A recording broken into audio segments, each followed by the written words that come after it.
from the YBA Phoenix Fitness 24/7 basketball facility in Rockland, California. It's Bout That Life podcast with your host, Coach C. Collins and Coach MJ. Get it started. 3, 2, 1, let's go.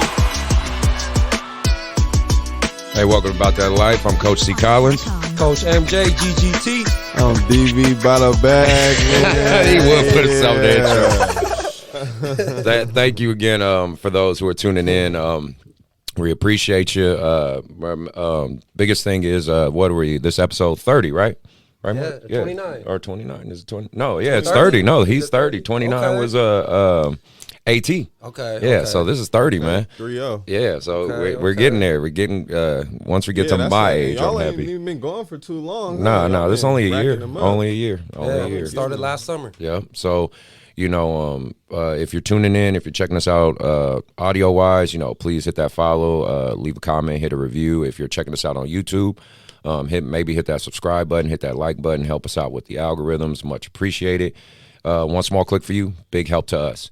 Again, let me shout out my sponsors real quick. If you're looking for good tournaments, go to Hardwood Palace. If you're an AAU program looking for good competitive tournaments, different levels, go ahead and shoot up there. Shout out to West Coast Legends. If you need jerseys, sublimation, T-shirts, cups, any type of merchandise you need out there, go ahead and hit them up. All their links will be in the description and their contact information. Let them know About That Life sent you, and they'll hook you up with a good price.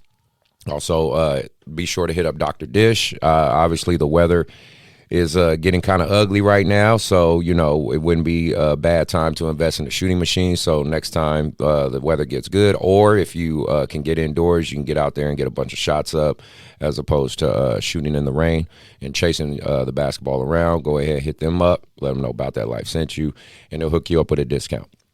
Now, let's talk about our guests. So this guest I know personally.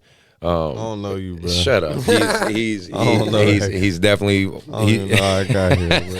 he's definitely one of my sons, one of many kids I've watched grow up, and I still try to give him a little bit of guidance, even though he grown now.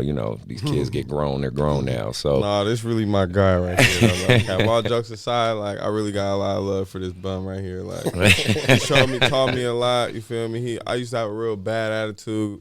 Yeah, back in the day. Yes, he did. Anger issues and stuff. He kind of helped me. He gave me a couple little long talks that I probably didn't feel like listening to at the moment, but ended up working out in the long run. So I appreciate him for sure. No problem, and I'm very proud of him. Just want to make sure that's very clear and out there. I'm very proud of him and his group of guys who I connected with. We're going to get all into that more into the show. And talk about his history with YBA and basketball and just how all that ties in. But this should be a great show. I'm glad he's here. Mm-hmm. And without further ado, let me introduce DBBoutabag. Welcome. Finally. Right? Y'all. How many times we have to reschedule? Like 7 or 8. I mean, y'all don't know because you guys are just tuning in. It took a while to get this man here. So I've been telling you, a lot of my kids that I train. I remember the first time we posted that he was gonna have, all my kids was like, "Oh, hey, I'm about to tune in, coach. I'm about to listen." After the 5th time, they're like, "All right, y'all full of shit." Y'all don't even know him. So no, it was actually really cool. The whole process to get him here, but again, I'm just glad that he's here and able to talk about his journey and with this show, we really try to reiterate. Me and Mark really try to reiterate that the culture of basketball isn't just strictly about basketball. Yep. It's just the unifying thing that builds that brotherhood, right? Sure. And then my role in this, obviously me being a 38-year-old man and trying to pay it forward and mentor young black men like him. I feel Derrick. I know y'all know him as DB. I know him as Derrick. So I feel like Derrick. It's cool. Y'all can call me Derrick for today. I'll get a pass today. But outside of this room, I'm going to ignore you. I don't know. But I'm very, watching his journey, his evolution. It's just fun for me to watch. And kids like him. We had one of his teammates in our earlier episodes, Kai Huntsberry, who's currently playing. Right there, who currently playing I forgot the college. Was it not Long Beach? Mount Mary's or Yeah, St. Mary's, yeah. something Like that. Yeah, Okay. but he's doing his thing right now this season. Proud of him. I mean, Yeah, he watching these guys' journeys. Like I don't know if you remember Jake. You remember Jake? Yeah, I Maloney? remember yeah. Jake, He's yeah. at Rutgers playing football. White boy, right? Yeah. Yeah, He's at Rutgers playing football. So it's like I get to watch a lot of these guys grow up and do their And I would have journeys. thought he would have been hooping. Yeah. No, he started killing it in football and Yeah, that's dope. he got a full ride to Rutgers. So I mean, it's really fun. And talking about that today, that's the thing I want to reiterate out there, that regardless of where you end up, right? Regardless of your wherever your process takes you, you know what I mean. The brotherhood of the basketball community can always be good to you and always be there for you because you create bonds and relationships. And I know for me, it's always been big to want to pay it forward, to want to help you guys and grow, because I don't want you to make the same fucking mistakes I am. I think I'm very transparent in my life and on this show that I'm human. I've made a lot of fucked up decisions in my life, because you've been to my mom's house. She showed you, you've seen where I've grown up. And Yeah, I've slept in there. yeah, yeah. Nightmare. And then made you tournaments in Soldier Town. I had trenches. him and Duran, and there was my mom, my grandma, my dad. That's I mean, dope. we had, remember the big blue van, the old school van? There's a big blue van, a lot of hot car rides in here. I'm talking about damn near passing out on the way to Oakland and that. That's Oh why my it's God. like, I And a want. lot of Drake songs. Yeah. So what? I like Drake. A lot of Drake songs. That's funny. I mean, I just want people to understand, listening or watching or however, AAU basketball, man, basketball in general can impact so many people and affect the youth in such a positive way that I feel like you're a living reflection of that. So I just, I know I'm going off a little tangent, but I just want to say how proud of you I am, man. I really am. I appreciate that. I appreciate it. And I felt like I know to a lot of people on the outside looking in, it seemed like I got my shit together so quick.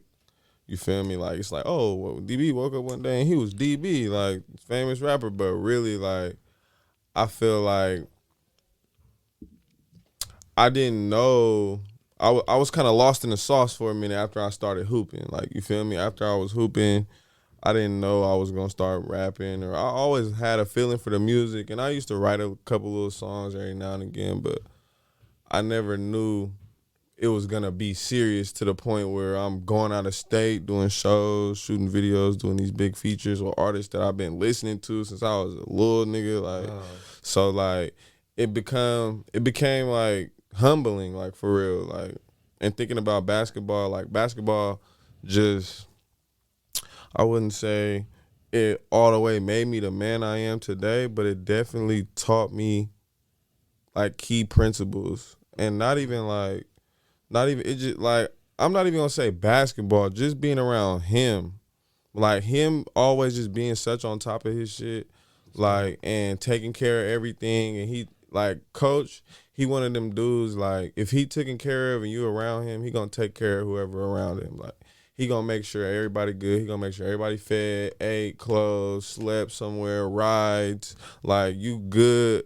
If you in coach hands, you are great. Like, I've been good. I probably could still sleep on this couch if I needed to today. Of course. They gave me chills So, right like, there. oh, like, for real, like, man. no, that's real, like that's real, like this dude, bro, he crazy, like, he crazy, bro. He used to, I don't even want to get into that, but he crazy, bro. For I sure. always try, man. It's always a method to the madness. Yeah. Well, then let me ask you my first thing. So, you obviously got a chance to play high level AAU basketball. We won a national championship in Vegas, the Bigfoot tournament. He was a part of my first team that won that with Kai and I all got that. injured, I think, like the third game. or something. Yeah. He sprained his ankle, so he Bad, couldn't. too. Yeah, he couldn't play the remainder games. But let's make this clear: he could ball. He was super athletic, long, lanky. You know, what I mean, he's like 6'4", so he could hoop, no doubt about that. Him and Duran were two. Well, that give me I got here. a comparison. Give me Who something. I think he I played don't know, like. college, league. I've never seen him play. So I think. Well, what's a good comparison? I think he could have. I definitely think he could have played college if he I would think I have. could have played Yeah, I think college he could have too, played yeah. college if he worked to it. But if I had to say a player to compare him to, I'm trying to think of a current player because I'm always thinking old school, like 90s and 2000s and stuff. But I mean, you could throw in that too. Yeah, what was his game like? You know what I'm saying? He was an all around player. Yeah, okay. He could play. He was a natural scorer. He had a natural score set. Yeah. And he had really good athleticism. I want to say, to me, I model his game more like John Wall. Ooh, okay. You know what I mean? Okay. That's like as far as a current NBA, like John Wall in his prime. Okay. Like in his prime. Okay. You know what I mean? Before the injuries. I mean, John Wall can still ball. Let me act like he's not a ball. But if I want to say, dope. maybe kind of in my era or an older era, I'll say like a Rudy Gay. Okay. You know what I mean? Like I kind of like that style, the combination of the athleticism, the scoring ability, things like that, and rebound, on the floor. You know what I mean? He's the type. Take charges. Yeah, oh yeah, man, yeah. I'm taking charges the whole game. I'm getting dirty. He's the type. He could drop 20 to 30 a game, or he might have only an 8-point game, but he'll get you like 8 rebounds. 5 assists, some blocks. You know what I mean? He's first team on defense. Yeah. So and where me and him got along. He's a competitor. He knows I hate to fucking lose, and he hated to fucking lose. So that's dope. That was our common we didn't understanding. Really lose a lot. I know we did, but we used to argue when we won. I know. That's what I'm saying because you know how much I hated losing. We used to still get into it after we won. We in the locker room. Everybody mad that we won. That's true. That's how intense it got. So what? Coach Chris was like, man, we should have won by 30. Yeah, we should have won by 40. Coach is just. I'm not gonna say he just want everything to be perfect, but he just sees where things could be improved at. You feel me? So after the game, before he pat us on the back and tell us y'all had a good game, he gonna be like, "Hey, nigga, you should have used your left hand more. Hey, bro, what's wrong with you? You're not gonna get it back on." Like, you know what I mean? He gonna chew us out before he give us the pat on the back. For True, sure. because I just my reflection, man. Like Mark, for me, you always can learn. You always you could always get better. You know what I'm saying? And that's always something a big deal. That's always something I always wanted to get to my boys is like you can always improve on something. You can always find something. Even if you find success, there's still something you can learn, right? Yep. So that's something I always wanted to instill in him. Infinite gain, like you always say. Right, you can right, always chase perfection. Right. Always. Sure. So then, what would you say overall your experience with AAU basketball? Always kind of lead with that question. Like, what do you feel about AAU basketball? Good, bad, everything. Basketball is like it's a good experience for sure. Like it's definitely a good experience, especially if you love hoop. You're younger and you feel me. You want to see a different side of hoop outside of just high school hoop. You feel me? Because AAU is totally different from high school. I'm not gonna say totally different, but it's definitely different in terms of how many games you run. Your days are longer, like training sessions are longer. Like you might be in the gym all day, have 5 games back to back. Like you feel me? So some kids can't do that. Like you feel me? I done seen dudes quit. Like I done seen a bunch of dudes quit. Like you feel me? Just because I'm tired, too many games, or we just had games yesterday. Or, you feel me? Yeah. Like so, but overall, it was a dope experience. I got to meet some people. I got to travel a little bit. Like going to Vegas, that was my first time ever leaving Sacramento. Wow. Okay. Like that was my first time ever going out of the city. Like so I'll never forget that. Like that was my first time going to Vegas. Like so he traveled like him and Duran. And shout out to Duran. That's like his that's his brother basically. Those two really gravitated with me a lot, and he has a bunch of teammates from that Encina team who I still love to this day. Victor, Jarrell, who am I missing? Marshawn. Oh, my boy. Big Marshawn, like all those guys. Like I love you guys to death. If you hear the show, just let you know you guys are always welcome to come to YBA, and you're always got a spot with me. Like I think I tell you all the time, Mark. When I coach a kid, he's always, he's always with me. Like period. And it doesn't matter. I do everything I can to help him. And so, with Derrick kind of being with me all the time, my goal was I wanted to expose, especially because he had, in my opinion, great basketball potential. I wanted to expose him to as much competition as possible. You know what I mean? Now, I used to just get discouraged a lot when it came to hoop. Like sometimes I wouldn't have no hoop shoes or like, you feel me? I wouldn't have like, you feel me? Just little essentials, look good, feel good, play good type shit. Yeah. So like that kind of discouraged me not want to hoop. Other coaches on bullshit. Like, so like coach really like made it fun. You feel me? He made it like fun, because I kind of was just hooping to stay out of trouble at first. Like, you feel me? But coach like showed me a different side of the hoop. He showed me like the more, it's deeper than hoop type thing. You feel me? Like, it's not just a game. Like, it's deeper. Like, you feel me? You could really, I can't really put it in words, but like.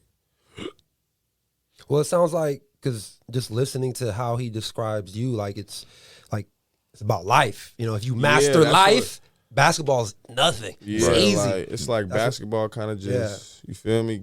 It had me, it just got my head straightened. You feel me? It had me on the right track. You feel me? And I used to be on some wanting money, and in high school wanting to pull up in a car to school and all this. I was kind of infatuated by the money. You feel me? So I kind of used to ditch school and do my little stuff. I used to get in trouble. You feel me?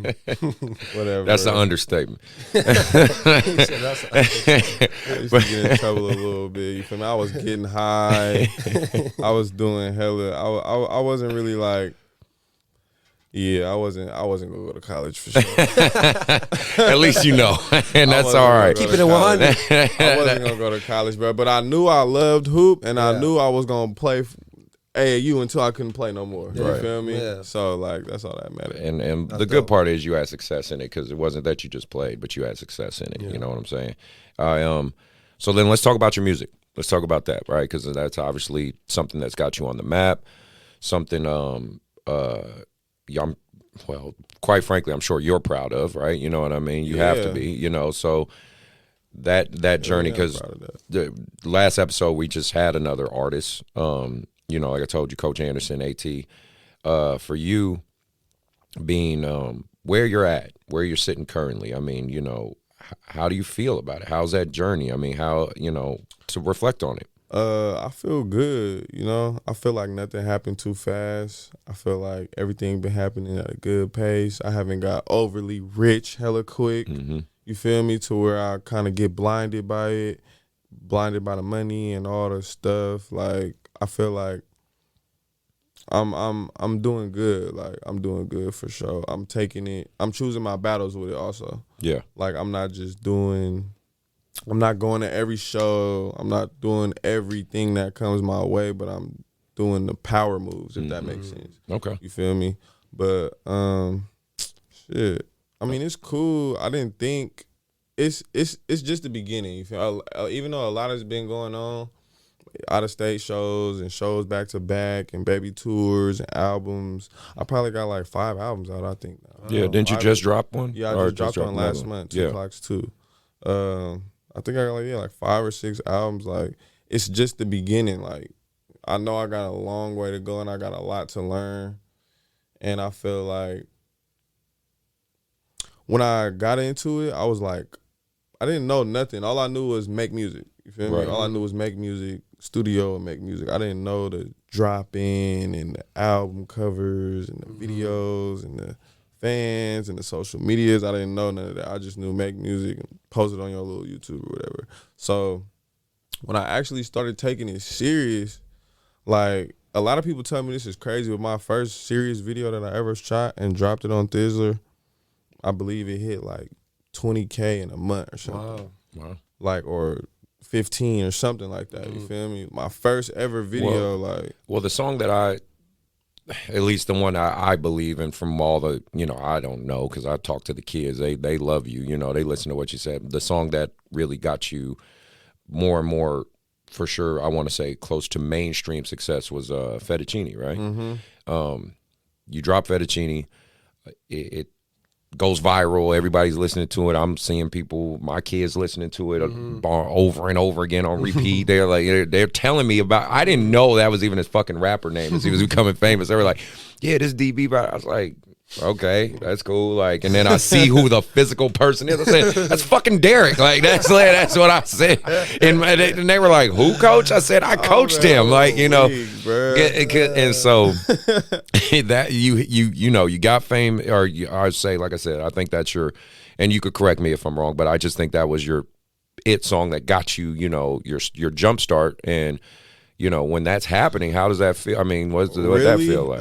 It was the song before that. It was Bad Clint Trippin'. Okay. That's the song that really, got me, my fan base. That was my style right there. That's my main style. A lot of energy turned up. What year was that? Shit talking. I would say 2018. Okay. So when it happens, I mean, was it like surreal for you? Were you like, oh shit, this is really happening? Like it was slowly happening. Okay, you feel me? The song didn't hit 1 million views until 8 months or something, so it was a little stretch. But slowly but surely, I would see, and then I would notice more people slapping me.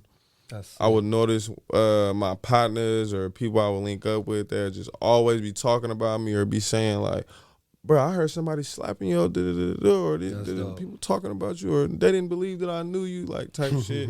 I used to just be thinking people just saying shit, but I still run into that. It's 10 times worse now. So look, thinking back on it right now, it was happening and I didn't know. You feel me? And right in front of my face, I didn't know what was really happening. I'm thinking it's just, feel me, cool, but it was happening fast. I was becoming a real rapper. That's it. So I think for me, and you can correct me if I'm wrong, I'm just going off of kind of how I see it. To me, you're 1 or 2 steps away from hitting that true mainstream success, right? To where everyone in the country is going to know you and your style and things like that. I feel like you're 1 or 2 notches away from that. If that happens, is there any personal goals of yours? Are there certain artists you would like to maybe collab with and things like that? I mean, I feel like as an artist, you always have that in the back of your like, man, I would love to do one with E40 or one, with Jay-Z or something. Is there a couple top 3 guys you think man, I'd love to collab with one day? On some just younger kids slapping my dad and mom shit. If I ever become that famous and I have access to this verse, I definitely need a Lil Wayne verse. Nice. I definitely need a Lil Wayne verse. For sure. That'll be sick. That's mandatory. And who else? You got 1 or 2 more? I don't know about a top 3. I would say Wayne. Oops. Our styles are not the same, but I'm a fan of that nigga Kevin Gates. Kevin Gates is dope to me. Okay. Who else? One more, last but not least, I would have to say G Herbo too. Nice. Okay. G Herbo. All right. That would be another big artist that I would say I want to work with. So that was my top 3. If I could ever get access to them verses, them is the 3 verses I would want for sure. That's dope. Nice. And then any outside of the album you just dropped, we were just talking outside, but I'm just saying you have other projects or anything going on in the works right now you want to bring up? I'm working on another project right now. I'm probably I plan on putting 20 songs on it. Usually I only do 10 or 11 type shit, but this time I wanted to make it a bit bigger, make it longer, something for the fans, you feel me? Or not even for the fans, I just want to do something different. I want to push myself a little harder because sometimes on my last projects, I'll get to the 9th, 10th song, man, I'm just gonna drop these. I'm just tired of holding on to them, you feel me? But I want to push myself to do 20 to 15 to 20 songs. Okay. Shoot, majority of them. I haven't came up with a name yet. I probably got 4 or 5 songs done right now. Okay. But it's a process. I've been having hella shows and I've been running around. So it's hard to stay in the studio. I don't like only going to the studio for an hour or 2 hours. I like to be in there all day so I can lock in. I need at least minimum 8 hours in there. That seems to be a thing. And again, I don't know the process. So you're talking to somebody who's an outsider, right? But I can only reflect on and he's a friend of mine. He actually helped sponsor my teams before. Mr. Fab. You know, Yeah. Stanley. That's and that's crazy because Mr. Fab is like a good friend of mine now. Like that's that's what I'm saying. Have you guys ever connected? Yeah. Like, yeah, tell him. I get love at the Dope Air store. Like Unc is cool. Like I get love down there. Like Unc. If you ever go Fab, down there and you say, you know, hey Fab, I was coached by Coach Chris. He'll definitely have some good laughs with you about that. Fab is he didn't definitely put some game in my ear, like some real game though, that's like dope. Some game I'm not even finna tell y'all. Like, some game I could really use. So like I appreciate Fab for that. Even the first time me even chopping it up with him on Instagram, my first time ever interacting with Fab, I got on his live and freestyle for him. That's dope. And he was just telling me he was fucking with it. They gave me a little Instagram post, hella little stuff like that. Nice, bro. Because I know.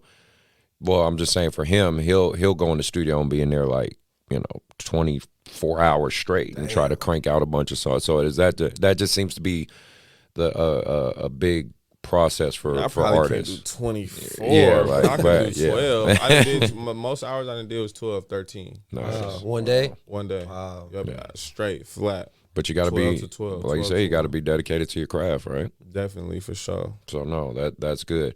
So I want to circle back. I want to talk back about your YBA team that kind of put, like we were talking about. This was before the show, on the map. Me and Derrick were kind of filling in Mark, but I want people to hear about it, kind of that process, that journey, because it's actually pretty relevant in terms of having Lowe on the show. He was the vice president of the Oakland Soldiers. Having him on the show and then AT on the show, because we were just talking about how it takes a team to really make a championship caliber, an AAU championship caliber team. Yeah. You know, that it's a process. And because at first I had Derrick and Duran playing with another coach and another team, Coach Adam. Shout out to Coach Adam. Because I wanted them to learn AAU style. So if you want to say my team was the A team, they were the B team. They were A caliber players. He definitely was, but he didn't have the experience. He wanted us. I remember you telling us you wanted us to play for Coach Adam, and we was hella mad. Yeah. But you was telling us like we need to get used to dealing with other coaches because you was preparing us just in case we did go to college and you wasn't our college coach. Yeah. I remember you was telling us that, like, because not everybody is going to be as cool as you, and not everybody, we're not going to be able to communicate as good, and we're not going to be able to relate as much. I wanted you to get used to different voices. Just that by itself makes us easier to communicate and relate with. So, like, you just wanted us, I remember us telling he wanted us to, you feel me? And I feel like even that, like, that something so small like that, can even be so big as in for you to be able to switch it up when you're around. Like, you feel me? Because me and Duran coming to here to YBA, like, man, it was like two black sheep literally in a very white area. In a white rice field. Like, you feel me? That's what it is. It was uncomfortable. It was definitely uncomfortable for us. Like, but I was trying to teach them how like to that. It's always gonna be like that. You that's gotta life. be comfortable with being uncomfortable. You feel me? So like, and he just used to tell us like, you could just come in and show out and ball. Yeah. You feel me? And nigga, that's what we did. And then as they started seeing we was serious and we was coming all the time and we was actually hooping and competing, like they was backing up off us a little bit. They was giving us. And not even talking about the coaches in the program. I'm talking about the players. You feel me? The other YBA players. They was giving us a little hard time. You feel me? On during the warm ups and shit. You feel me? But once we start kicking that uncomfortable shell door down, wasn't nobody. They wasn't. You feel me? Fucking with us no more. Yeah. They actually could see that we actually had talent. We wasn't no scrubs just coming on the court trying to, you feel me, outrun something. Yeah. You feel me? And then once they evolved, got comfortable, then I put them on my team, and it was ready. That's when they were ready. They got that experience and put them on my team, and we just went off to the Adam races. Was still there too. He was around. Still. Yeah, he was. He was around so still. We made that happen. Their team's just good coach for sure. Yeah, he is. Good dude, good brother. Sure. Shout out to Coach Adam, big time. Shout out Coach Adam for sure. And then just so people listening, looking, understand. So that team. And you know, I'm gonna well you guys will see it because we're gonna have photos up on the show. You guys are gonna, if you're watching it, if you end up watching it on YouTube, I'll show the old school photos and their championship photos and all that good stuff. that team in particular, like I said, it was such a just a very unique group of different mixed kids, different backgrounds. We had a 6'8", 6'9" Indian kid, and then you had the team was like divided into groups of two. Yeah, like it would be like these two kids went to school together. These two kids right. did. These two kids did. These two kids exactly. did. And we was all from all over. Right. So it was like nobody knew each other coming into the season. Wow. And then slowly but surely, as we kept winning and rolling, they just kind of unified. And the unique thing about this team, this was the Beastmode team, the team that was sponsored by Marshawn Lynch and whatnot, and he backed it up. And that's when he came to the games, and I'll have that photo up and everything too. Wow. But yeah, no, these guys were a part of that. They were in all intents and purposes, and I'm just. So it's on record, like his team that won in Vegas and that team that was together, they are the ones that helped put YBA on the map. YBA owes a lot of who we are today due to him and those teams. It's not me blowing smoke up their butt. Like they earned that shit. Now, again, I'll give myself credit as a coach because, I had to recruit and coach these guys, but they're the players and they showed a great reflection. They bonded. They got unity. I think you guys. I mean, like you said, you all might not talk every day, but I think you all are always going to be cool with each other. Yeah, that kind of took the words out of my mouth just now. I was literally just going to say like that team. I could tap in with everybody on that team, and it's still cool to this day. We link up. Like me and Kai still talk all the time. We play the game. Like even though I might not see him all the time, like. I have a good relationship with Kai's dad, like his mom, like it's cool, like it's love, it's all love, it's always been all love. Because when I see him individually, and it really happened like that after the Vegas. It's crazy. It was after Vegas when we really like came together. Yeah, because we were sleeping all in the same one living room, the whole team. We rented this big ass Airbnb and all that stuff. We sleeping on lawn chairs in the living room from the backyard. Like you feel me, putting pillows on them and shit. Like up all night. We got a whole tournament tomorrow, and we up till 7 in the morning. These AAU trips you parents don't know about how crazy it gets, man. That's crazy. But no, they bonded and they and we played some tough fucking teams. We man. did, bro. We played some teams. We did. We played Kenyon Martin Jr.'s team. We did. We met the Cavs coach. Yep, met the Cavs after they won. Tyronn Lue, Kenyon Martin. It was great. Al Harrington was around. This shit sound like this shit need to be on Netflix. they need to do some Last Chance U. I go back. No, right. It would, man. I'm telling you, their team was. It would be a great. Honestly, would be a great show. That would be a good show. Because they all, funny enough, they all in their own way became successful in whatever they're doing. Sure. Like do you know how Jack doing? Jack, no, I haven't seen him in. I assume he's doing. No. You know what? I did see Jack. He went to. He's actually coaching now. He's coaching. He's coaching now Jack at the was Del Oro. Cold. Yeah, he's actually coaching now. Cold, He's he went to college. A cold white boy right there. I think he was playing, but unfortunately COVID happened, so he had to come back. But I think he's coaching at Del Oro now, still working on his bachelor's. But yeah, no, he's living good. He's doing good. Jack is the only white boy I know love fried chicken more than black kid. I swear, okay. Jack love fried chicken more than the black kid. I swear, bro. Splash for my boy Jack. That's my boy right there. That's dope. It's like because do you remember Carson? Yeah, White boy Carson. Carson Sparks. He played at Sierra. Now he's at Division Division II in Montana. I don't remember exactly. Damn, do you remember Joe? Hey, bro, one of y'all got to give me some tickets, bro. Y'all doing all this Division I, II. What's up with y'all? They listen to this show. I'm sure they'll give it to you. They'll hear you. No, that's what I'm saying. His whole team, in one way, shape, or form, actually was really successful. But it really was just this ragtag group of like.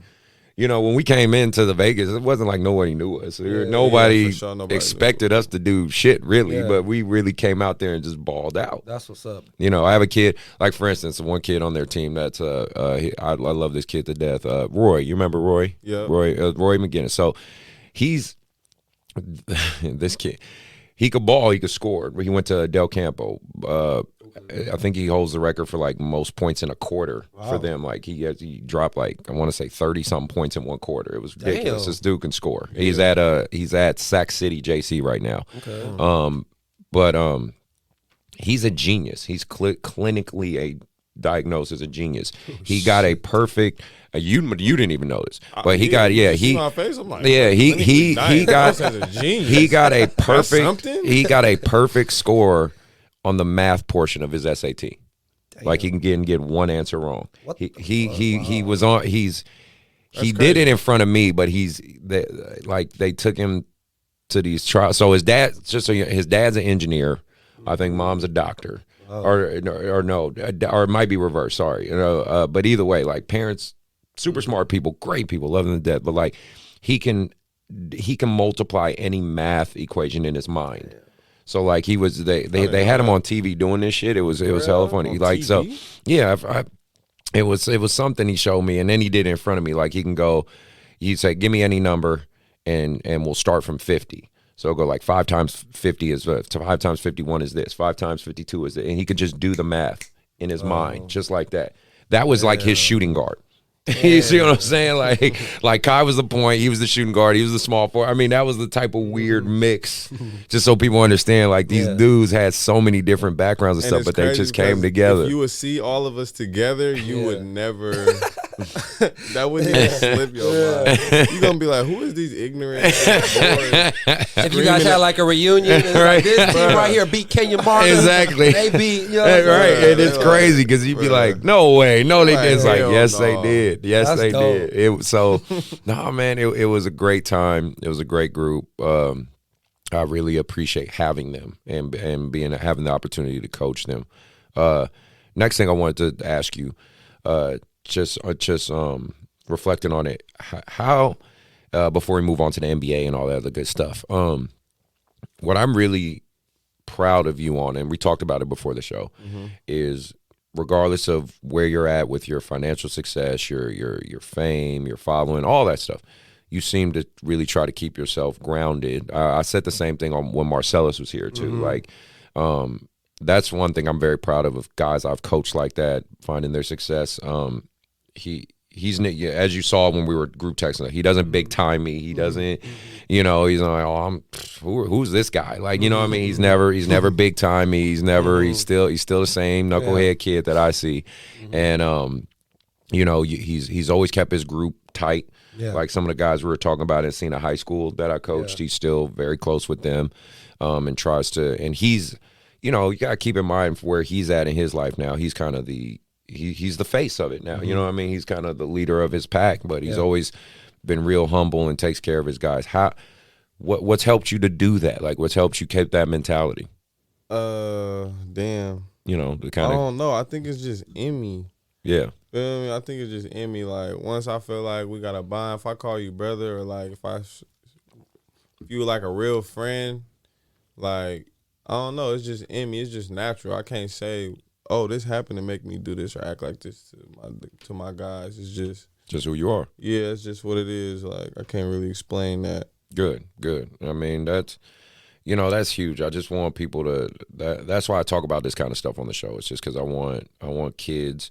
I want parents. I just want people to see the impact basketball can have on somebody's life. Yeah.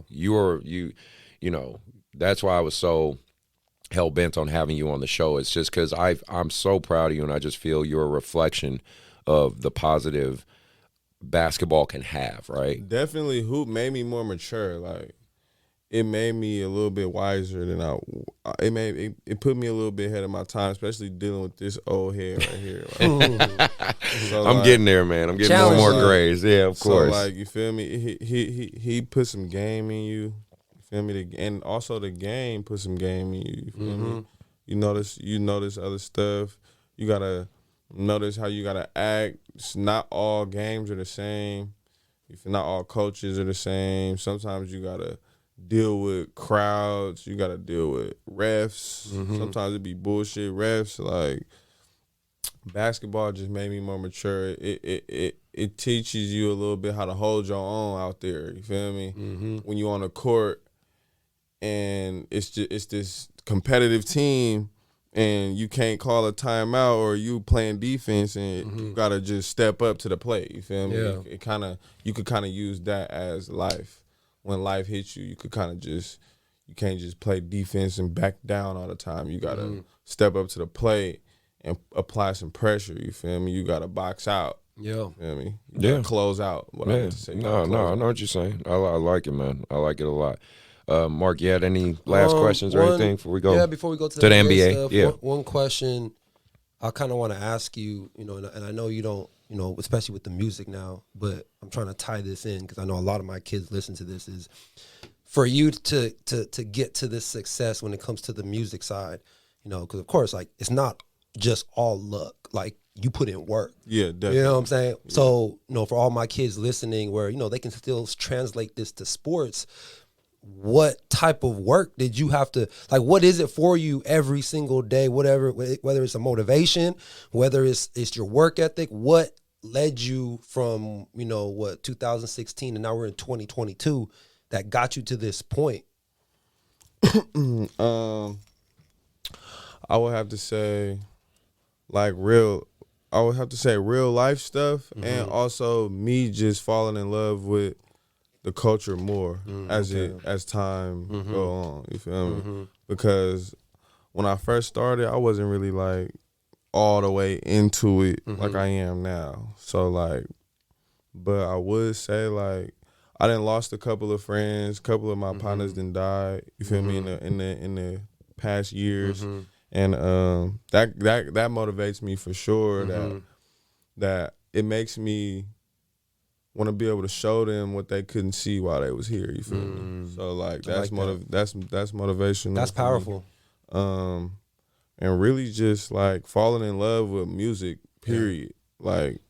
As you work more and you see your work, it's a different feeling when you see your work working. Yeah. Feel me? When you actually see your work working for you, and you actually getting paid, and you see your hard work getting you views, and you feel me? When you notice them long ass training sessions, and you actually notice that jumper starting to hit in the corner that wasn't hitting last month. You feel me? It's the same thing. You feel me? It's when you start seeing that it's working, it's okay, then I could really do this. If I did this 50% and this happened, if I do it 150%. Ain't no telling, you feel me, what'll go down. Yeah. You feel me? So that's dope. That's how it is. Well, nice. Well, let's talk NBA a little bit, right? Because there is a bunch going on there. Yeah. First off, what's your favorite team?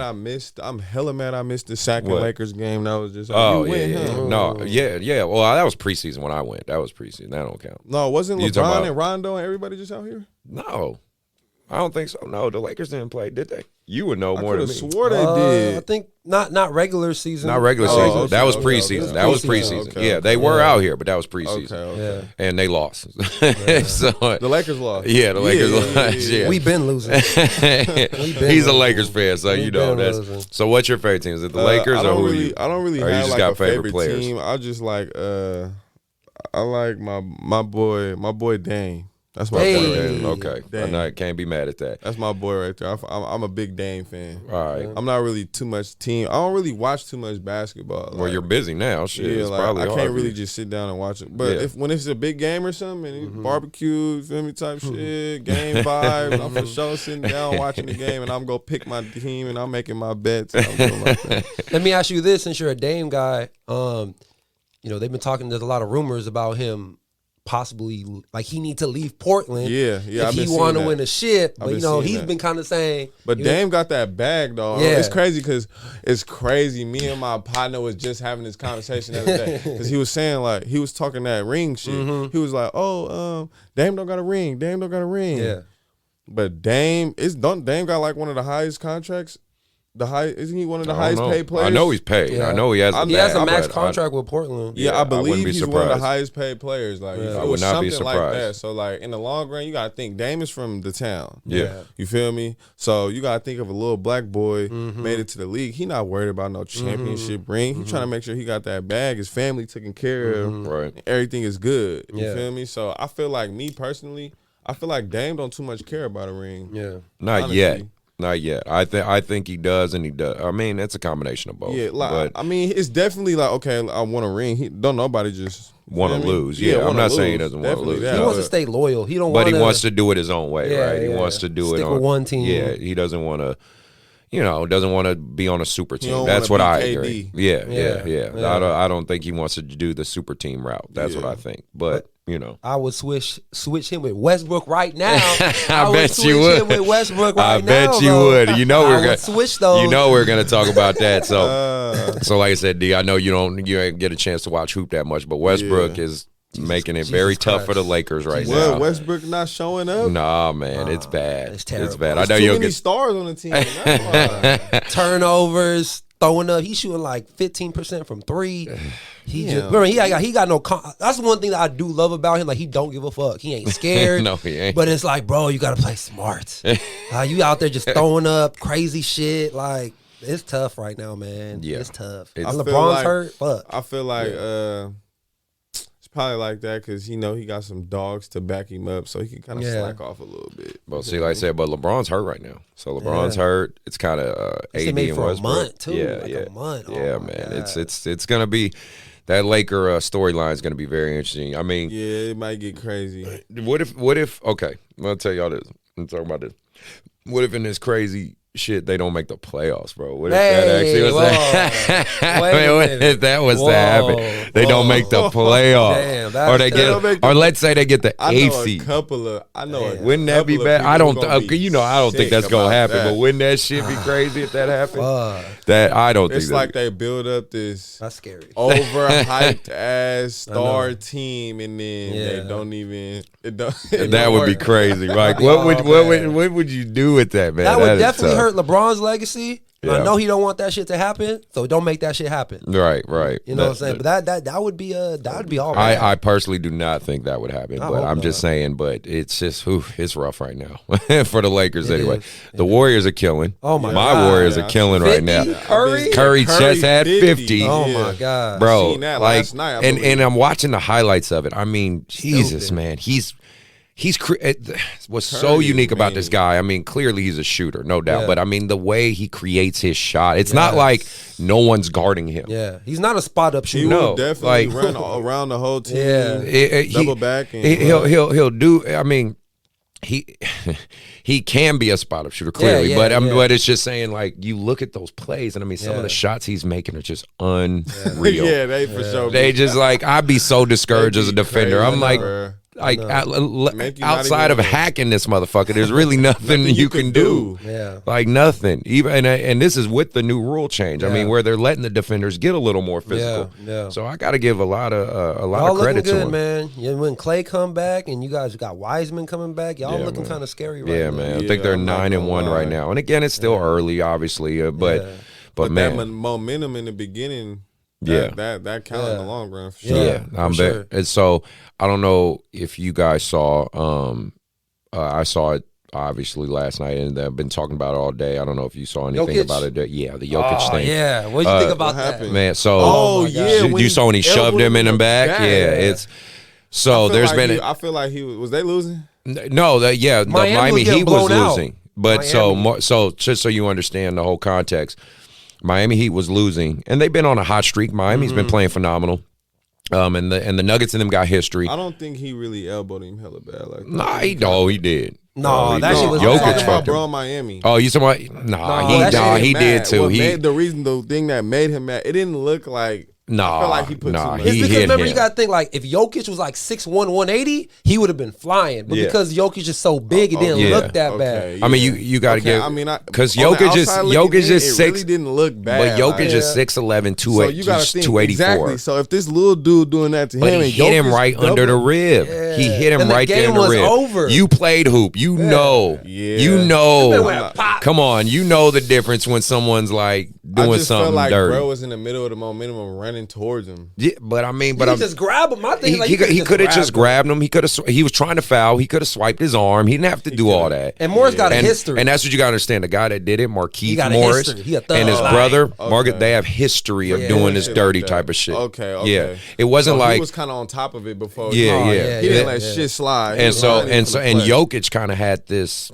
well, damn sure before now, this theme of, oh, he's kind of soft. Yeah. You know, you be physical with him, he's kind of soft. Him and Luka, because they're European players. There's this whole theme that European players are soft, which is that's fucking ridiculous. I never really but noticed that. yeah, exactly. But like, you know, that was the theme.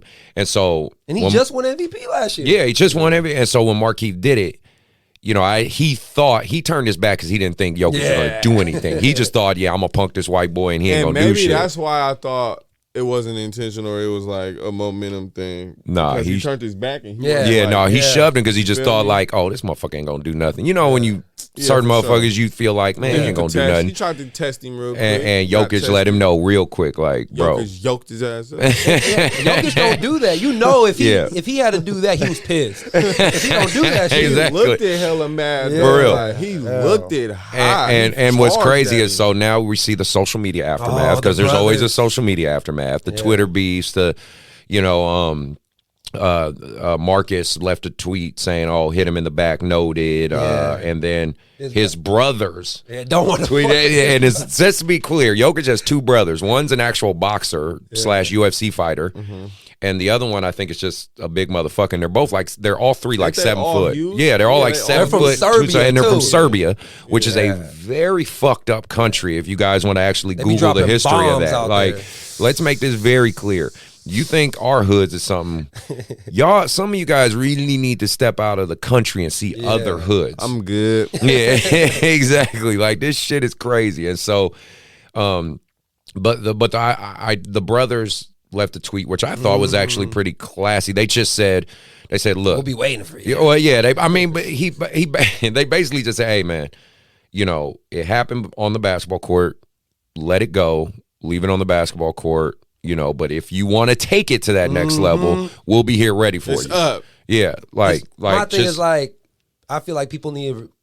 If you've seen Training Day, you know what I'm saying. If you've seen Training Day, then I'm not. I know. Jokic and they ain't Russian, Right. but the way them Europeans operate, Yeah, they I don't think they should leave that alone right now. I said, I don't know Markieff and Marcus's Morris hood resume. I don't know if they gang up. Like, there's certain guys in the league that are really like affiliated, like DeRozan, Jackson. Yeah. Steven Jack, like DeRozan's affiliated with the Crips, like real live with the Crips. Udonis Haslem, is like a real live Florida nigga. Like, he's a real live, like he's that guy in Florida, like Big Meech type. Like, I can call hits on you type shit. I don't know if the Morrises got it like that. I mean, if they do, okay, because the Jokic brothers are outnumbered here because they are in the U.S., but I don't know if they really got it like that. But I mean, I feel like it's not really gonna go. I don't think it is either. It's an NBA like storyline. It's just a hype. But watching it, and I'm just gonna say this because I'll have it on record. No, I don't believe Jokic was wrong. I do believe. Let me put it like this. If you are willing to cross the line into dirty territory, get ready to get dirty. Yeah, you know what I mean? Like, you can't do dirty shit as a player, and you could be physical. There is a balance, and we know this as hoopers in this room, between physical play and dirty play. There is a difference, right? Physical, I can respect. I can respect that. Like physical, that's it's yeah. A little bit of trash talking, barking, like grab my jersey, yank my jersey. Yeah. Like a little bit of try to elbow me when you walk past and the ref turned around. Yeah. Now you crossing the line into. Okay, now you want to play dirty. If you gonna do some dirty shit, expect to get dirty. You know what I mean? And unfortunately, what happened with Morris, he did some dirty shit and thought he was gonna walk away clean. He didn't think Jokic was gonna do that. Yeah, he thought Jokic wasn't gonna do nothing, and then he got fucked up. How he didn't feel that big ass coming? Like, he just didn't think. He thought, oh, I got this. I punked him. Like, and Jokic said, hey man, I'm 7 foot or 6'11", whatever they list him as, 284, and I'm coming at you full head of steam. Full head of steam. And this is the one thing you fans and you casuals sometimes need to know, because of course I see all the Twitter comments and all this shit. Y'all need to start going to some NBA games and literally seeing how physically big these people are. I thought I was big. Nah, them motherfuckers. We went to a college game. Yeah, not even a league game. they giants out there, the man. girl team. The girl team was huge. Bruh, I swear, I can't make this shit up. We walking in the hall where either the girls getting ready to play or they just got done playing or what. But the girls is giants.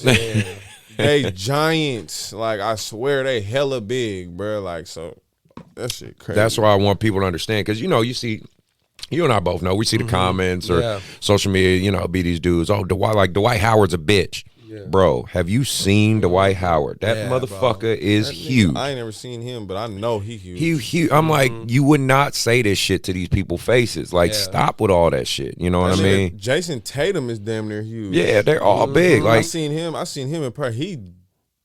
That nigga damn near huge. Like no cap. Yeah, well, what I try to tell people, I'm like, because, I've had kids, and like, Steph Curry's not that. Steph Curry's 6'3". Yeah. He is 6'3". Well, like, he's not a short guy. He just looks hella small to everybody out there. That's all. Like, you guys need to understand that when you say some of the dumb shit you say in the comments, man. True. But with that storyline, I mean, I don't think it's gonna grow anymore. I hope it doesn't. At the end of the day, it was too. I mean, Markieff Morris is fine. He didn't have sustain any injuries, or he's fine. Jokic is going to get suspended. It's going to be at least 1 or 2 game suspension.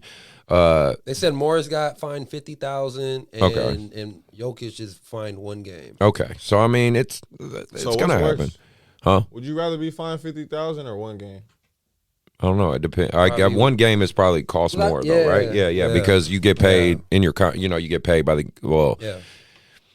To be fair, not the games you played, because obviously if you claim injury and stuff like that, but in the contract, it's the stipulation that you're playing these games. When you suspend a game, they basically subtract. That's like a day's worth of work gone, right? It's like you didn't work your shift, so they're taking that away. Yeah. So that just costs more. But I mean, Jokic ain't broke. He ain't worried about it. But no, it's just let that be a lesson to some of you guys out there. If there's any of those guys who play dirty, you do some dirty shit. Around. Yeah. Right? Expect some shit to happen. Like, you do some dirty shit, expect some shit to happen. Back up slowly, like. Exactly. I want to move on to kind of hot take, with some of the current events. Let's talk about Travis Scott.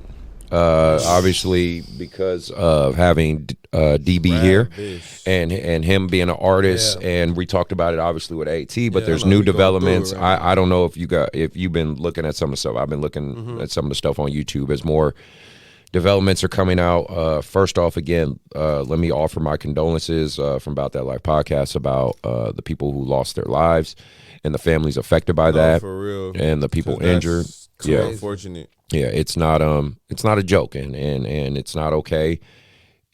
Nobody expects to go to a concert to pass away. I mean, that's just how. I mean, you go to a concert, and again, you could speak on the reflection as an artist because you've done concerts and things like that. I mean, I'm sure you go with the intent of just entertaining the crowd, having good energy, having a good time. I mean, that's typically what you would think. Get crazy, but I ain't never even seen nobody too much get any type of injured at a show. I don't know if I'm not big enough or what, but I've never even seen a fight break out in the crowd or like anything like. But I'm pretty sure you don't encourage it at your shows. You're not telling people, let's fight, let's go do. The show, find who you don't like in the crowd. That's the difference, because all this news is coming out and these videos have come out and all this where Travis Scott has a history of inciting violence. And at the show, and it became mosh pits. But that's that rock star shit though. Yeah, that's true. Like that mosh pit shit and that, like, you feel me? There, like, mosh pits are literally big ass circles and niggas running in punching each other, like literally. Like, I don't know the appeal of that. I don't get it neither, but like, it's not really that mosh pit shit was before Travis's time. Yeah, like, you feel that's me? true. So, like, that was honestly when I was in high school. Him for that. He insinuated he wants mosh pits and he wants it to be violent. No, it's not violent. It's just a rock star lifestyle. Like, if you're not in it, you don't think that, you wouldn't understand. Like, you have to be either going to concerts, popping out to shows, doing shows, a part of that lifestyle to understand the feeling when you in there and it's happening. Like, you feel me? Now I've been hearing a hell of stuff like a dude was sticking people with drugs in there and doing shit like that. So I feel like if that is true, then that's a big reason on why people was tripping out in there, like damn near borderline going crazy, trying to get in or whatever. I didn't even see. I seen a couple of videos. Yeah, I mean, there's whatever was going on. There's been different reports of like, you know, of course people are going to the demonic conspiracies and, you know, saying, oh, this was the Illuminatis and this was a sacrifice. I'm gonna cut away from all that because that to me is just bullshit. I'm just gonna go basically pure off the logic and facts. It was overcapacity, which shouldn't have happened. Unfortunately, he was inciting a lot of this behavior, which he is going to be liable for. And, you know, people have already started lawsuits and things like that. I did see that. Yeah. You know, the videos that are surfacing of of Kylie Jenner and them being escorted out, literally by people that were dying, or passed out, shows a discrepancy of what the security guards had put out there saying. The security was basically, and the police were saying, oh, it was so crowded we couldn't get people out. Well, this video contradicts that statement because you are literally, they were saying, let's get the important people out. But the person that's lying dead 3 feet away, we're not going to worry about them because they're not the important people. Because they showed video of them getting the VIP people out, but they weren't getting the people that were actually passed out and things. But security was saying, oh, we just couldn't do it. We couldn't get to them. We couldn't get people out.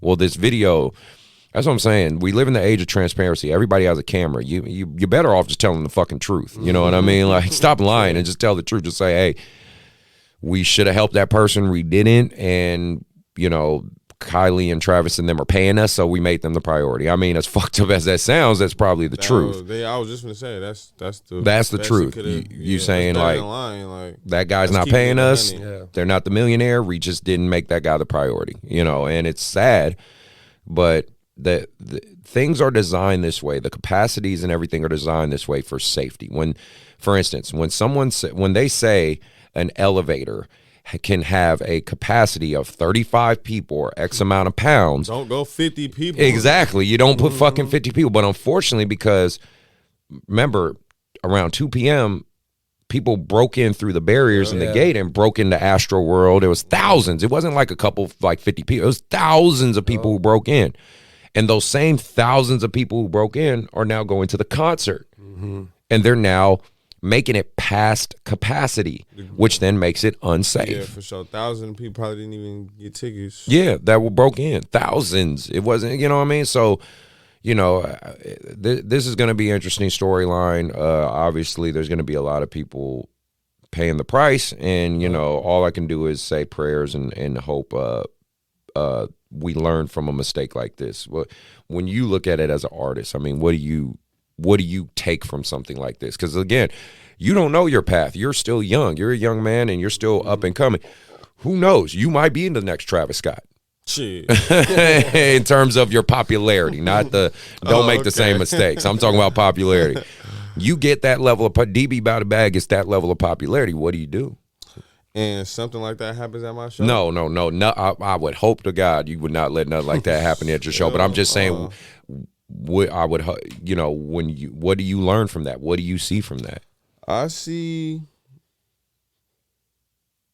He should have damn near. He was supposed to cancel the show. He was supposed to cancel the show after people broke into Astro World. Okay. Because first off, that's as corny as it sounds, like, I could just imagine how much them tickets was. $800. Okay, boom. $1,000 ticket. Yeah.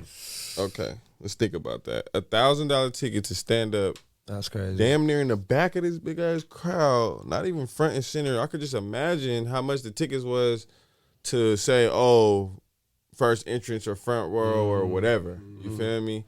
So for thousands of people to break in, not paying no band, no nothing, like, he was supposed to shut that down. He was supposed to, like, just off of having respect for the fans that actually did pay that money and they actually did travel, because fans travel Like they will travel 6 hours to come see you because that's the closest you're ever gonna be to them. And and at the end of the day, not to cut you off, but I'm just saying fans make you guys who you are. You know what I mean? Like, and you gotta appreciate that and respect it. You gotta for sure appreciate that. Like he was supposed to cancel the show for sure. Like he was supposed to cancel it. And me personally, I feel like he kept it going because he knew it was gonna go viral.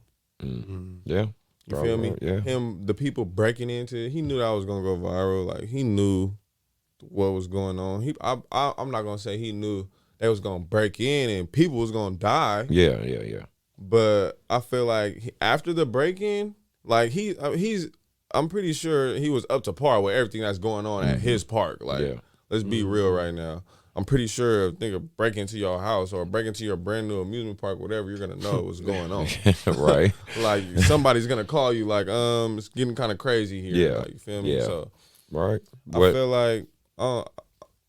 like he should have been prepared for the worst. Okay. Yeah. What about you, Mark? Any thoughts on all this craziness? Yeah, man. Like I said, I've been seeing a lot of videos and everything like that, and it kind of it seems like I don't want to say he don't give a fuck, but I just feel that it got too far. Yeah, definitely what got I'm too saying? far. Too far. Way too far early. Yeah, and I feel like it's going to. We'll see how just moving on with his career, but that's going to be there. Oh yeah, that's for his career. Like, he damn near got 8 bodies. Yeah, Damn. I mean, that's tough, and he damn near got 8 bodies that he got to account for. I guarantee you this: anybody who does mass concerts like this from now on, there is going to be tremendous for sure pressure and safety measures now in place. Yeah. It is Shows never like going to be the same. Be fun no more. It's never going to be the same. I can guarantee you that. Yeah. You know what I mean? But but from this show again. Condolences to the people out there, the people that are still dealing with the psychological and residual effects of it. It's just bad. It's just bad all around in terms of, because again, you go into something like that, it's just wanting to have a great time and wanting to just have a good experience. You wouldn't even think you would never think going into something like that, it would end up like that. And it's not even like the concert got shot up or something. Yeah. Like, you feel me? Yeah. It's not even like somebody came in shooting or it was it's like these is people literally getting stomped on to death. Yeah. Like getting trampled over to death. Like I saw a video. that is many. I don't know if you guys saw it, like when the people broke through and there were people under. Yeah. Like, they look Yes. like zombies. It looked like World War Z. Yeah, Right. exactly. No cap. It Yeah, looked like man. when they was climbing up the wall. Yeah. Yeah. That shit looked crazy. Jumping bro. over each other. It was crazy. I just crazy. yeah, man. Somebody die right there, damn near. Bro. And that little first, that gate Yeah. falling, Yeah. because it was man, it was too many people. Yeah. Just People on top running. I crazy. guarantee people gonna learn from this, man. Well then, For sure. moving on to our next topic. I want to circle back to a little bit of AAU basketball, a little bit of stuff like that. The biggest thing I wanted to talk about was, we've touched on it a lot in this show, but this is the last thing about it. It's just the impact. I want a lot of parents listen to the show, and I want the parents to hear it, as often as they can. But and then, Derrick, this is mainly a question you can reflect on and things like that. But coaches have a good can have a really positive or negative impact on a kid's life. Period. Right. Definitely. Just period. And I've experienced both. Right. And I want parents to more or less I want them to hear this episode and go to their coaches that at least their kids really appreciate and say thank you. You know what I mean? Because again, we understand as kind of coaches, even trainers, it's kind of a thankless job. Like, of course we're getting, like, especially when you're training, you're getting paid obviously to do a service, but there's so much more that goes into that. You know what I mean? Like when I was even having, you and Duran train and stuff like that. And it wasn't like their parents didn't pay me. I just took them up here and was like, come on, we're going to go work out and things like that. His mom was really cool. She was always thankful for me being in their life and being in his life. And they always said thank you. But I think a lot of people out there, especially in this day and age, started to take for granted. So I'm just kind of want to hear from you guys, having a great coach in your life, just a great person that can help influence you in a positive way. How's that impacted you? I mean, how do you feel? I feel like for me and for my situation, it was more of a blessing for me because of my background and where I came from. You feel me? And from going here to this big ass AAU facility, I feel like that's what it was. It wasn't, how can I say it, like,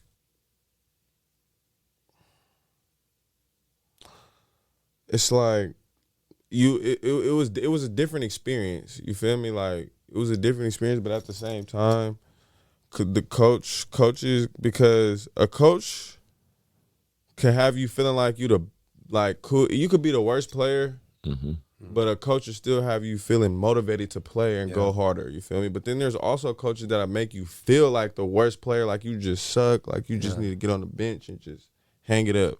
You feel me? I'm not gonna drop no names, but I got kicked off of a team because I had a job interview.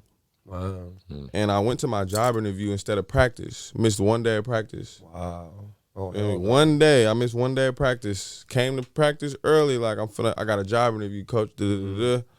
Coach gave me an ultimatum: you either gonna play on this team or you gonna do this. Oh, wow. So me, sophomore year, and like I was telling y'all earlier, so money. But I was growing up. You feel me? I wanted to start buying my own clothes. I wanted to start getting ready to take care of myself. You feel me? So I went to the job interview. Yeah, like, good for feel you. me? That's good. Like, I went to the job interview. I didn't, and that discouraged me. That moment right there was was a big reason why I stopped hooping. Wow.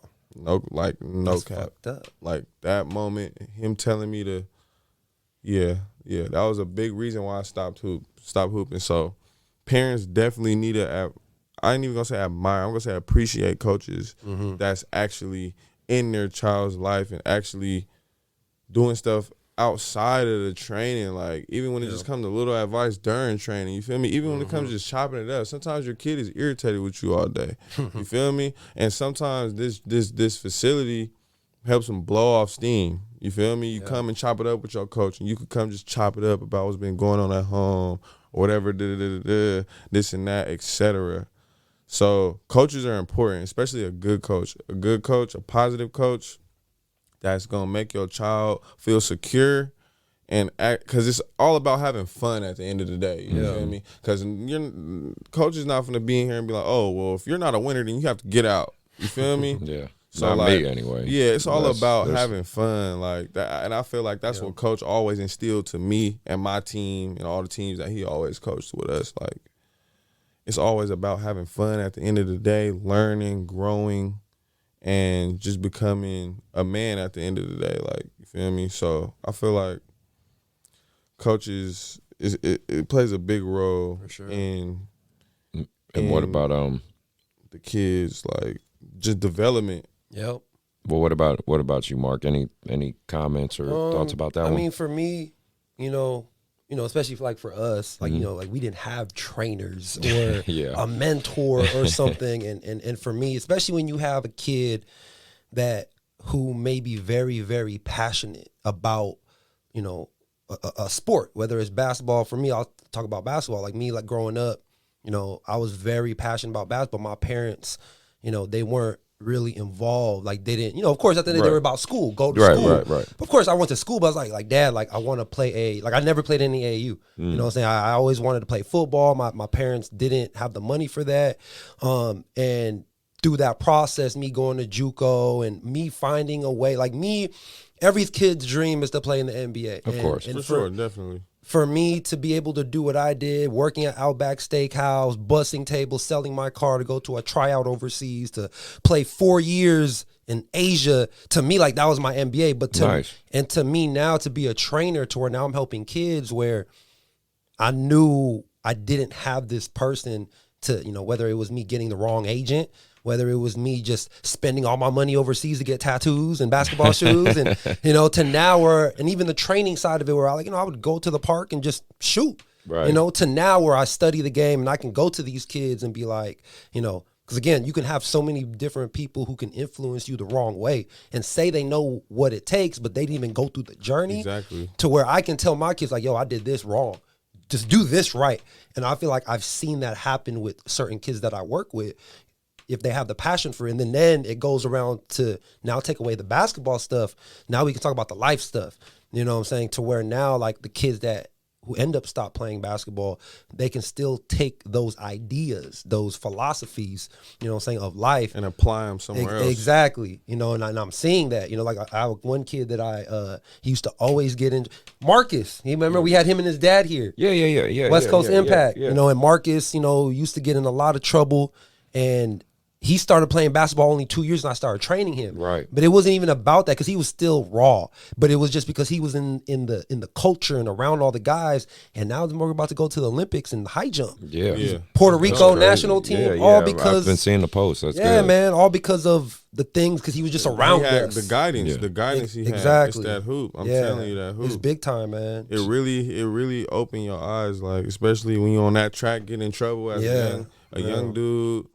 Hanging around, you feel me? Like, this, going from that to coming here is definitely a totally different experience. It's different. It feel good. Like, you feel me? It feel good. It make you want to do more of it. It make you want to do better. You feel me? It make you want to do better as yourself. Like, you feel me? I can't really explain it because I've never really been a good talker when it came to, like, what something is doing for me. Like, it's hard for me to explain what's going on, but I just know. You know, like, it's there. Yeah, I know it's there. Like, I know what it did, but it's kind of hard for me to put in words. You put it in the best way. You explained it best. That last explanation, that was the best way it could have went. Like, well, then that's what I want parents to realize. Like, you know, when you guys hear my show, I want you guys to understand that, you know, and I say this all the time. I came up with the idea of this show, just hearing people's stories and getting the information out there. I wanted a place where people could sit down.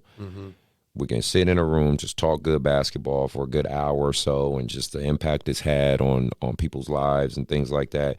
But also so parents can understand, you know, because we mainly working with kids, right? We're working with youth. We're working with their most valuable, precious thing that we have the same investment. We understand that there's good, there's bad, and typically, hopefully, if they're a good coach, a good person, we want what's best for them. in my opinion, or for me, I'm gonna say for me because I don't really necessarily know all of your kids' situations and you know whatever they got going on.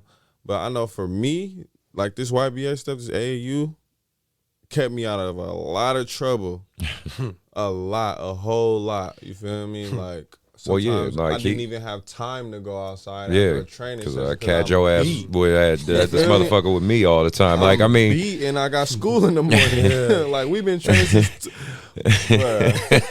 that room over there with the oh my God, we'll be in there till 11. But that's what I wanted. That was the goal. Feel me? Keep him out of trouble, right? Like, and until 11 after school, 4 to 11. You have to stay with him. First off, you have to train, and then you have to wait with him to train his other kids and shoot around while they wait. Like, bruh. So, but it was always that was always the end game for me. It was always just to keep these guys focused, keep someone positive in their life. I mean, one story, you know, go story time. One last thing before we get out of here soon.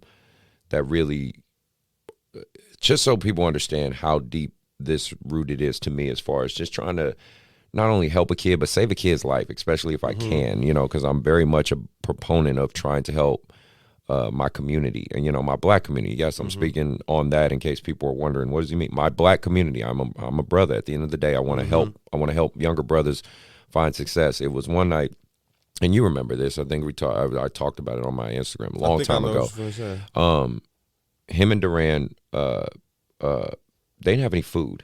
Let me just put it simply like that. I won't get into all the details because that's pretty personal to all three of us. But basically, they didn't have any food for a while. And they called me one night and were like, "Coach, we haven't eaten." And I was like, "Okay, like, what do you mean?" They were like, we haven't had any groceries or anything in the house, you know. Duran's mother was having issues at the time. You know, Derrick's mom just wasn't there for whatever reason. And they called me. You know what I mean? That the fact that they felt comfortable enough to give me that type of information, first off, because keep in mind, we got 16 at the time, 16 or 17. And we was sitting in there contemplating for so long what we was going to do. Yeah. And you got to keep in mind, they're young men, young black men. There's pride there. You know what I mean? But for them to feel comfortable enough to call me and say, hey, Coach, we haven't eaten, man. And we didn't even expect him to go full-fledged grocery shopping. Yeah, I went grocery shopping. And it was the middle. I think it was like, they asked me, like, can you just get us a piece? I said, no. Yeah, I said, like I was like, because you were at Duran's house, I think. And I said, yeah. and he lives in South Sac. So this is, I live in North Sac. So this was at least a 40-minute drive for me, 30, 40 minutes. And they were like, and I said, tell me what you want, and I'm on my way. And we sent them a little list, and 30 minutes later, he pulled up with hella groceries. Wow. Talk about, I spent about $200 on groceries, and it ain't about the money. I didn't give a shit. I went down the street and I made. So I said, "Are you guys good? Is there anything else you need?" Another story off topic. He didn't got us. He got us literally coaching jobs at Slide Park. Yeah, I remember that. After that, That's we was dope. like, mind you, we players ourselves. We damn near on a JV AAU team. So like, and we didn't know who was going out there to coach. It was like, we think we just gonna go out there cleaning up, help around a little bit. Yeah. It turns out we damn near out there coaching younger kids. Like, you feel me? Getting paid. Like, I remember it was a weekend. I believe it was like 2 or 3 days or something. Yeah. We was out there, but we got paid like $100. $100. It wasn't much, but going. And he wasn't there. He didn't go. So we had to we was reflections of him that weekend. You feel me? That's dope. So going and taking care of business, and you feel me, us actually getting paid and getting that little check or whatever, boom. It kind of, you feel me, made us feel good. Like, it made us feel like, you feel me, we was growing. It made us feel like men, like the young men that he wanted us to be. Like, it made us, that was needed. Sound like a game changer right there. Because we always talk about, me and you and anyone on the show, we always talk about how it's deeper than basketball and things like that. It's just, I just want people to hear that story. Like, love that. It's not about making me look a certain way or trying to say like, oh, look how great. No, I just want coaches and parents and everyone to hear, like, if you really are serious about this shit, it's going to be deeper than the game itself. For sure. And it has to be if you're passionate about it. You know what I'm saying? Like, if you're just coming into this, and there are AAU coaches, independent clubs and programs that I know for a fact it's all about trying to live some type of glory. They didn't do shit themselves, so they're trying to live through the kids, or it's about trophy chasing, all that. If you're coming into that with that, if you're coming into this with that type of mentality, you're only going to make it so far. You're not going to be here. You're the infinite game. You're a finite player in the game. You're only going to be here for so long. I don't care if it's a year. It could be 2 years, 3 years. It could be 10 years. At some point, you're going to end because your motivations are just in the wrong place. But if you're coming into this to just want to love the game, help some kids get better at basketball, and then build relationships with them and just watch them grow up and be great people like I get a chance to watch this bum over here do, you're coming into it with the right mentality. So, Amen. Yeah, that's just, and not to get too deep and philosophical, that's but that's just true though. Like, you feel me? I ain't gonna lie. Like, if you felt cringy over that, like, you just can't understand. You wouldn't understand no real shit. Like, simplified, that's just some real shit. Yeah, man. It's just I always want people to see the show and understand, like, man, I'm just coming from a place of wanting to see people be better, do better, get better. And basketball is just the catalyst to unify us. With all that being said, this was a great show. Another great one. I'm glad Derrick, your ass, finally could make it here. Shit. For those listening to and probably watching on the YouTube, we are going to leave links for all his information. Shoot him a follow, watch his career. I have a YouTube channel also. Oh, you do? Oh, excuse me. YouTube channel, DBBoutabag, capital DB capital B Boutabag. Good. I got new videos on there, vlogs on there, album audios, anything on there. So all that will be in the description. We'll get all that information out. You know, the biggest thing out right now is, you know, everybody's season coming up, hoop season coming up. Yeah. Go out there, kill it. You know, you got high school, college. You know, it's all about it's for the most part, college is geared up a little bit, but you know, I know you got MJ's game this Thursday. San Jose State, Cal State. Yeah, shout out to MJ, man. Go out there and kill it. Also want to do a shout out to the coach from CTB. Coach J. Big shout out to you, brother. He was also another brother that was, you know, in his life. He didn't coach him per se, but he was always there and had his back. But love what you do, man. He's from West Oakland like myself, so big shout out to you.